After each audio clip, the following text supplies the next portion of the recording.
Hey there, welcome to the Adoption Roadmap podcast, where we talk about navigating the adoption process and beyond. Before we get into the episode, here's a quick word from today's sponsor. Hey, parents, real talk for a second.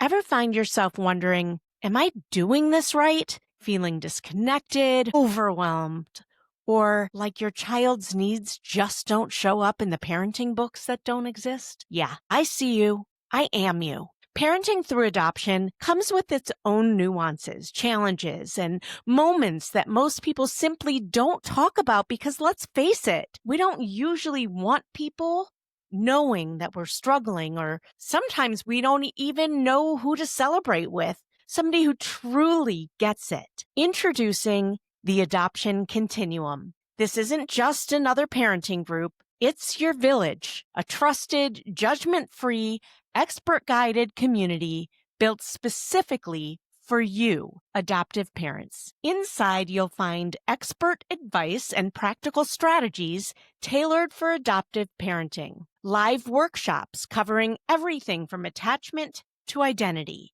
A private, supportive community of parents who get it. Consistently updated content and tools to help you grow with your child confidently. Whether you're in the thick of toddler meltdowns or navigating teenage identity struggles, you don't have to do this alone. Want in? Don't wait. Email support@rgadoptionconsulting.com with waitlist in the subject line, or simply click the link in the show notes and we'll make sure you get all the details. The Adoption Continuum, so you don't have to do adoptive parenting alone. What does it take to change the future of more than 1,000 children? Connie Going knows. For over 25 years, she's been a trailblazer in child welfare, from co-founding the Heart Gallery of Pinellas and Pasco to creating the weekly TV series called Wednesday's Child. Connie has reimagined how waiting children and hopeful parents find each other.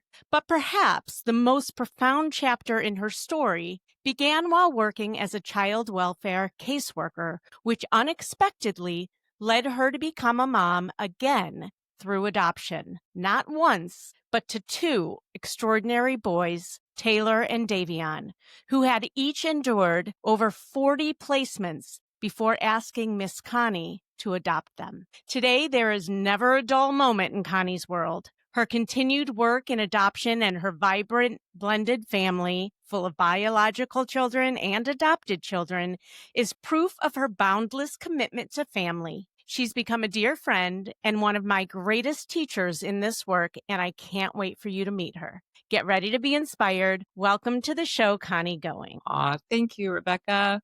That is the sweetest thing. I feel the same way about you. I feel this connection as a friend, but also I think as an adoptive mom. It's like, other people sometimes just don't understand. The world doesn't understand our journey. Yeah. And it's almost like you could be in a crowded room and there's another parent that has adopted and you like zing for each other. You know what I think I connected with you most on? We don't just have frivolous conversation ever. I'm not good at just, how you doing? How's the weather? How's work going? I'm not great at that. What I'm good at is diving deep. And that's where we connect. Yes, I agree completely. I agree. So let's start at the end. Okay. What do you desperately want people to know about adoption? What is it that keeps you up at night? And are those the same things? I will tell you that I have this passion for and just this overwhelming, it's like a life's purpose to think that somebody is out there, a child who becomes an adult, but a child starts us, and they don't have a connection to another human being, that they are completely alone in this world. And nobody should be completely alone in this world. And for all the reasons that children come into adoption, by parental choice, by what's happening in the world, the economy, by abuse, all those things, you have a child who needs to have a permanent, unconditional is the word. And I think the thought that there are over 100,000 children that do not have this in foster care was my first motivator. Moving into domestic adoption and having an agency and with moms that were making decisions, realizing that those were some of the moms who were isolated and didn't have connections was heartbreaking, and that they were making a better choice for their child because they knew what they could not provide, whether emotionally or just, how they lived their life. And now with older children who are either coming into adoption because of challenges with placement from foster care or international, so it would be their second time. That breaks my heart. And there's no blame involved. It's a matter of every factor that went into it. But respecting the parent that's making that decision. Again, they're alone. They're going to be alone. They're loved, but not able to be loved within the family that they are in. And families who are making that decision now for older children who are families who are struggling with not being able to get services and insurances, and that's going to get worse. Struggling that they can't meet their child's special needs, that I can't imagine looking at my 6-year-old and saying, I need to give you a better life. I have to give you a better life. I can't do it. And really accepting that fact after trying everything and then trusting to make a plan to hand that child to another family. So it's all those things. They keep me awake at night because I believe, I'll get off my soapbox in a minute. I believe, because I'm rolling, I believe that there are families every day who think about helping and loving and that feel their child is out there. They feel it in their soul. They feel it. But on the other end, there are children down here and they're thinking somebody is out there for me. They hold on to that faith. And our job is to connect, but not force, and let it evolve. And that's where the magic comes in matching and things align so amazingly. So what is it about all of that you really want people to know about? I think that every child is adoptable. To me, if it's a medical child that doesn't have a lot of brain activity, they deserve to have another human being committed to them to make decisions and to manage their lives. That to me is heartbreaking that people say, well, they don't know what's happening. To children that are having behavior issues because of their trauma and people write them off as unadoptable. Those were my sons. Well, let's get into that for a minute. Okay. When I first learned about you, you were speaking at an adoption conference and you were the keynote speaker. And I was literally at the edge of my seat the entire time you spoke. Now, this podcast really is not about stories because I want people to leave with tactical. Sometimes we can do both, but I know I would be doing my listeners a disservice if I didn't ask you to share your story without getting, we could spend 2 hours on your story, but what led you to be an adoptive mom? Was this something you set out to do? Absolutely not. All right, let's hear it. For me, I was the professional, the compassionate, empathetic caseworker. I always prided myself in maybe caring more than and not compartmentalizing very well of every situation that I touched. But I thought until I'm too tired to do it, I'm going to keep doing it. And who also thought that for many of these children, I would be the aunt or the grandma they remembered in their life or the social worker that came in. For these boys, I knew them over extended amounts of time. I had recruited families for them. One family had failed. They were bouncing around foster care. They were definitely heading into long-term aging out foster care, whether they were considered damaged or they weren't the right race. And that was scary. And the system is admittedly always in process. I hate to say the word broken, but it is fractured, especially in the state of Florida. We have good people trying to do it, but it's very fractured, getting the families to the children and all those things that go with it. So, my first son, Taylor, was 12. He had been in 47 placements and he basically was breaking down from a placement in Oregon. And I just literally went to my boss. I knew I had this ache in my heart I needed to take him, that was my son. At that moment on, they took me off everything and I just stayed focused. Now, he was a hard child. He was a difficult child. He loved to break down placements. So with that came, oh my God, I never knew. I've done this for so many years and worked with families, but I never knew what it was like to bring trauma into my home as a single mom. How do I deal with this? So that was Taylor. By the way, that little statement, I never knew until I experienced it myself. That's a message everybody should hear because everybody is very willing to give advice. Just a regular old, woman who's never been a mom is very happy to give a mom advice about her child. Mhm. And then you become one and you're like, oh, I thought Now I I'd be a know. certain kind of mom, but maybe not.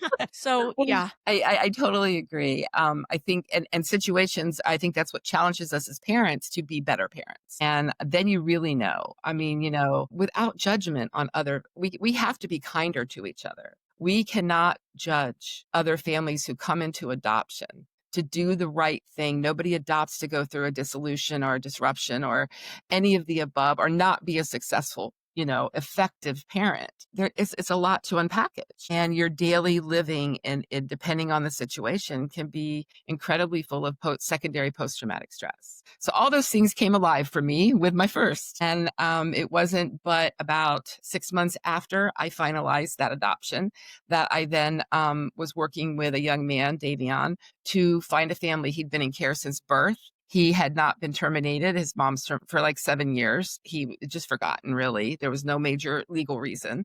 And he was bouncing around foster care, an angry young Black child. He was 15.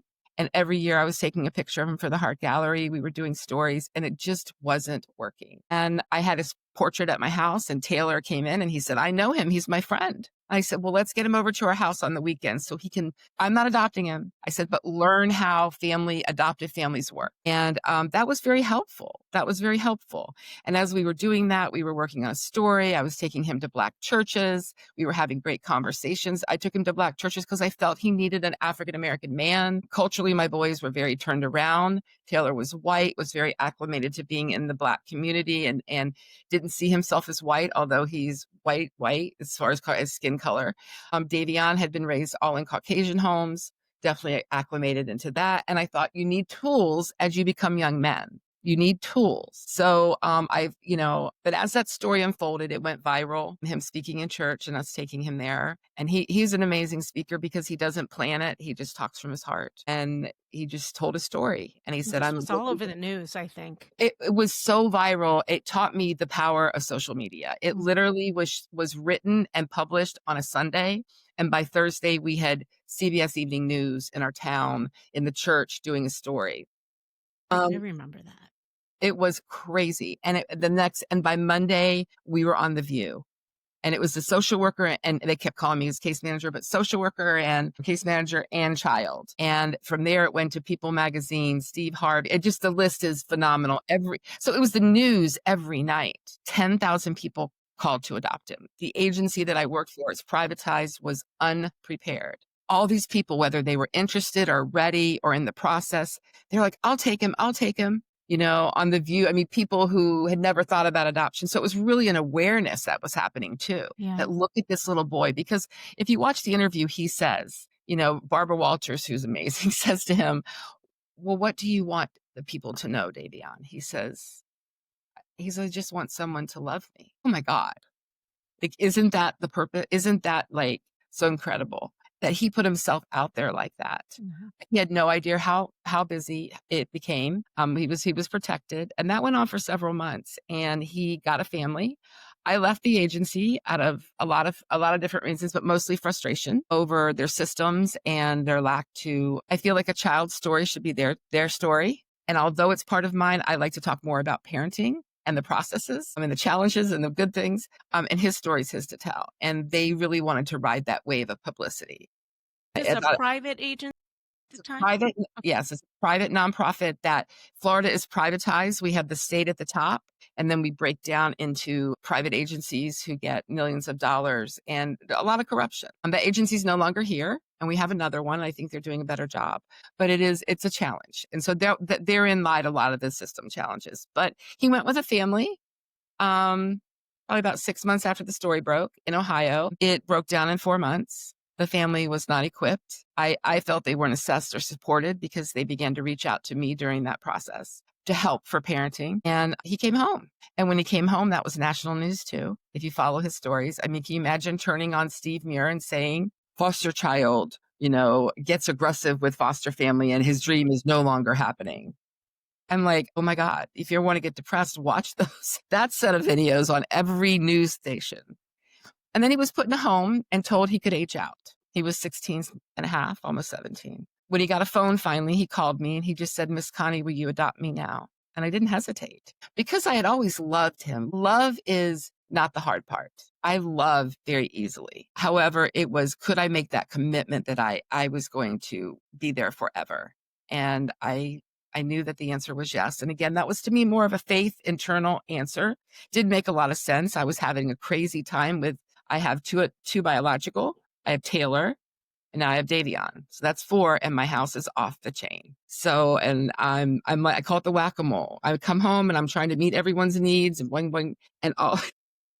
Single mom at this point? Single mom Yeah, I working just wanna probably point that more out. than full time, just trying to make ends meet. So, but what a blessing, because we finalized the adoption. The state was not that cooperative. I had to hire privates, and, I think they wanted to prove their point that children, that he had failed. Like, I don't know how people take joy in that, but there are people who are self-serving, and we have to look at any type of, not every social worker, not every agency is really going to do what's best for the child.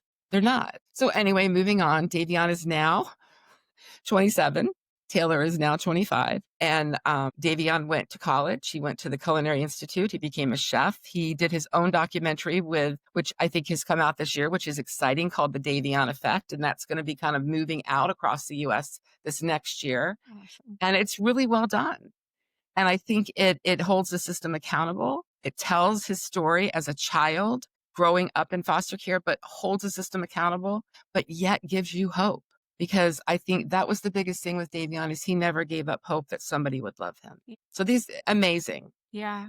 Easy, never. But is it worth it? And would I do it again? I get that asked a lot. Would you do this again? And I'm like, absolutely. When something's put on your heart like that, it's not about me. And I think that's what I have to say is, adoption for older children especially is not about meeting my needs. It is about meeting their needs, because their needs have been neglected for so long. Yeah. So, And you have 2 biological yes, as I well do. that came before Taylor. Yes. And I've added one more child who's an adult into my home. So I say I have 5 children. And so the ages now are 25, 27, 27, 27, and 30. And you're parenting them all still. Still, I mean, I don't think that 18 is a magic number. No. And I also think that, it's not surprising that Davion got 10,000 calls. When you are just looking at a TV screen, right? So TV alone, oh my God, this kid is on TV. We could adopt a kid that was on TV. Okay. And then he's saying all these beautiful things, and he's dressed really nice, and you don't see everything that comes with him. You just see what's presented. It's easy to say yes. It is. I And think you really have to do your soul searching and know kind of what you asked yourself. Am I ready for this commitment? I'm just seeing a beautiful picture. that's so true. And I have to tell you that, adoption, that's where the professionals have to come in. Mm-hmm. That's where we have to build better systems, Yeah. because, you don't know what you don't know. And when you are bringing trauma into your life by choice and commitment, it's triggering your own trauma. Things that you think you've processed 10 years ago. I remember Taylor saying to me one time, I was going out. I'll never forget this because it just shocked me. I didn't do anything for so long. For 10 years, I didn't date. I didn't have a social life. And I was going out with some friends, like to Applebee's or something. And I had makeup on. I looked pretty good, I felt. And I sent him a picture because we were joking back and forth about what we were doing. And he said to me, he goes, well, but you look like a whore. And I was like, oh my God. And I had to regroup myself, and I thought, well, he didn't say it to be mean. Obviously, the child has heard things, seen things. And when you look at his history, it made perfect sense that he said that. It was great for conversation, but it triggered in me relationship challenges I had in my 20s. And I didn't know, because at first I was angry. And then I had to really process it. And in my house, we like to process things to the point that they're dead and gone. So it was a lot of good conversation about that one. Yeah, Yeah. not too many people could have received that. Moving on, and thank you for sharing that story. Like I said, that's just an overview, I know, but I want to dig into some other deeper issues. So you went from working in the public child welfare sector into private adoption. Are there things that overlap, and do kids struggle in the same way, or do you think it's completely different? Well, I think that there's more connectors than not connectors. All right, tell me Yeah. more. Well, I think that we have to start with in utero and we have to start with loss. And, the days of us thinking that a mom can carry a child and make an adoption plan and place that child in the healthiest way possible, that there's not going to be loss for that child. And so we have to balance our need to be a parent with this is not our biological child. Not that I don't love them at 110%. Always love them. But it is, I think we have to change that misperception because, a lot of things we learn now affect children as they develop. And some of those things could be exposures to domestic violence. Lack of, your ACE could be really high, meaning that you're not safe. Don't have a safe place to sleep. You have lack of food, you may be working to get money that is not healthy for your body. So I think that, I think it's really important to just understand that there are more similarities. So you've got that, you've got genetic factors. They talk about trauma being genetic now. I bet that freaks everybody out that is adopted. So I think that, so you've got all those things come together and it doesn't matter there, and they may come out. I mean, I think they're going to come out. You have the separation from the birth mother, which you try to do so well, but they talk about now all the hormones and everything that still gets shared. And then we take this beautiful baby and we move into life and we give them everything and we try to be healthy. And so we're surprised when they have challenges, even if we do it right. But, some things are just not, they're not our fault. This is who we have. So what we see with children that come into foster care because of abuse or neglect is they have that same thing, but then you add trauma on top of it, like active trauma, whether any type of abuse or neglect.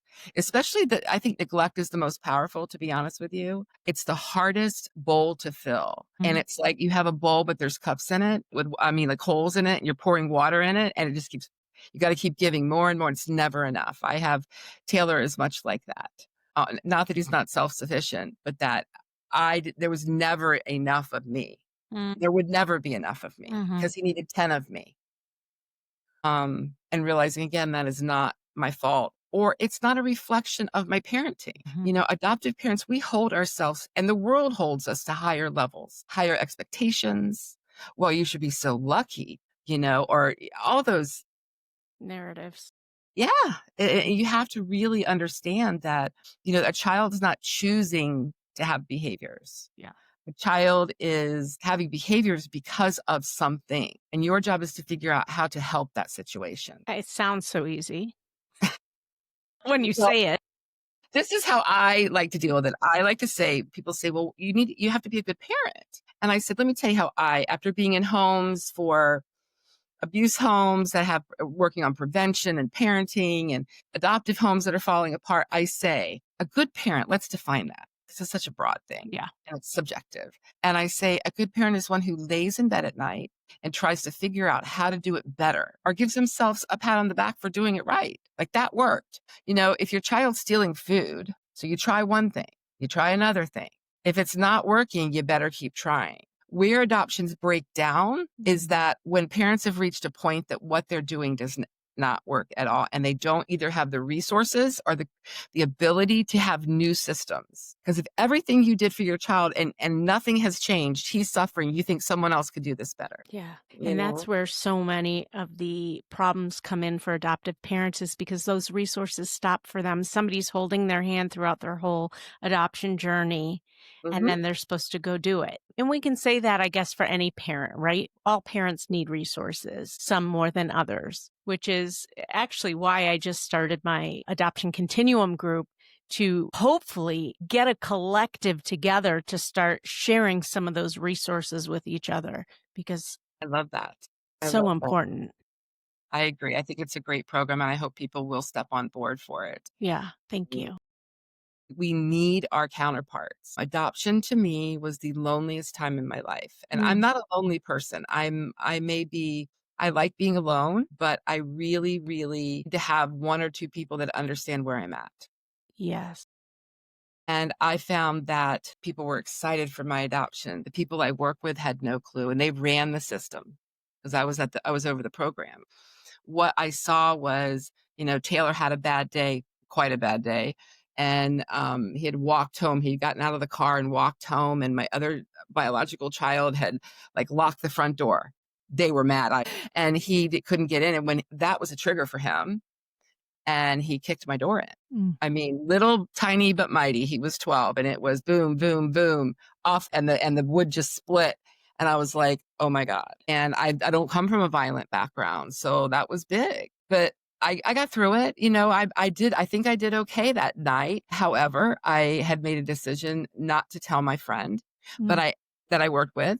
But I asked her to pick him up and take him. I had him in bowling because I thought bowling leagues, I'll know if he hits anybody. I could manage a bowling league. I wasn't ready for baseball and football yet. And so Bowling balls are heavy. I know, but damage. you would go for hours and throw that bowling ball. But for me, it was weird. I was like, I felt I can go to a bowling alley. And he went ahead and he told my friend, he goes, you're not going to guess what I did last night. So he tells her the whole thing. She goes to my boss, tells my boss, because she's concerned about me. She's worried about me because she would never bring a child like this in her home. He would never bring a child like this in his home. And I get called into his office right across from mine. And he says, shuts the door. I'm really concerned. I don't think you should adopt him. That is not what I needed to hear. I needed to hear, do you want some resources? How can I help you? How can I support you? Yet, how can you do this? My parents, who were lovely people, my dad's now passed, I was 50. I was a little bit old for bringing in new children, but I did it. And my parents would eventually accept it. I knew that, but I couldn't really tell them because I didn't want them to say, well, you shouldn't do this. So everywhere I turned, my best friend for like 30 years said she was excited me, but she was very honest. She said, I don't understand it, why you would do this. You're finally free. Your kids are getting older. Why? I said, I can't tell you why. I just can tell you that it's on my heart. I have prayed on this and I'm 110% in. And I don't know how to explain that to people because not everybody functions that way. Yeah. So yeah, it was very isolating. It became almost secretive at sometimes for the stuff I was going to. And I remember dealing with all my stuff and I couldn't tell the therapist. This is another thing. So when you were adopted from the state, they make you have a therapist, qualified or not, doesn't matter. They had trouble finding one because I know most of them. They were like, nope, they sent me somebody from out of the county. And it was okay. They were like in training or something. But, again, not an adoptive parent. They didn't send me an adoptive parent. They sent me someone who just was working on their internship in therapy. Oh, great. We came into my house and, houses are hard enough sometimes because you feel like people might judge the way you live. You have teenagers, your home isn't clean. So that added stress. But the fact that they really weren't helpful. We didn't tell them. I mean, I'm very open, but I was not, I wanted to get through the process and finalize. And that didn't help either. I just remember laying on my floor. I'd shut my door, which they were always in and out. If I locked it, they'd unlock it. And I'm laying on my floor. It's like midnight by myself. And I just laid on the floor. And I just said, God, I don't know if I can do this. And of course, the answer back and however I heard that was, yes, you can. Yes, you can. I was like, okay, no arguing. Here we go again. Get up and pray to find a way. That determination not to fail, because this was it's like a purpose. And that's hard, like I said, with therapeutic children, it is just never about yourself. I think you need to know about yourself before you adopt an older child who's been in the system already and is coming with trauma. Okay. I think you need to know your history. Know, like, if you have not processed the sexual abuse from your uncle or even told your husband. If you're holding on to trauma.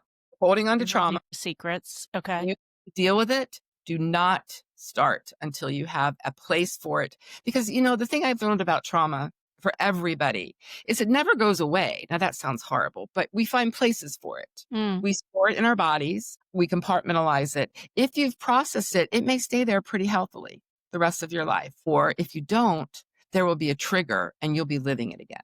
Hey, Adoption Roadmap listener. It's podcast editor Josie here, and we've come to the end of part 1 of this episode. And I know that you really want to listen to part 2, but you're gonna have to tune in next week. But listen, I'll make a deal with you, all right? I'll tease part 2 of the episode if you leave us a rating and review.